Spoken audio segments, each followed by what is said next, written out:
భద్రాచలం తెలుగు భాష గొప్పదనాన్ని, తెలుగు సంస్కృతిని భావితరాలకు వారసత్వ సంపదగా అందించాలని భద్రాచలం శ్రీ సీతారామచంద్రస్వామి ఆలయ కార్యనిర్వహణాధికారి కె దామోదరరావు పేర్కొన్నారు.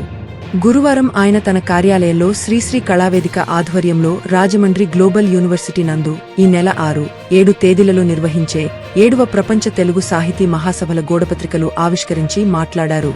తెలుగు విశిష్టత, కళల, కళాకారుల గురించి తెలుసుకోవడానికి ఈ మహాసభలు దోహదం చేస్తాయని కవులు, సాహితీవేత్తలు, ప్రజలు అధిక సంఖ్యలో పాల్గొని జయప్రదం చేయాలని కోరారు. మహాసభల సమన్వయకర్త స్వర్ణనంది, గ్రహీత సురేష్ బాబు తోటమల్ల మాట్లాడుతూ శ్రీశ్రీ కళావేదిక అంతర్జాతీయ చైర్మన్ డా.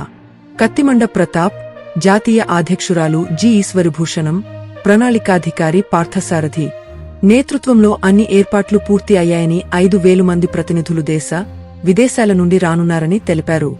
ఈ కార్యక్రమంలో గుమ్మడపు దుర్గాప్రసాద్, ఈవోసీసీ అనిల్ కుమార్లు పాల్గొన్నారు.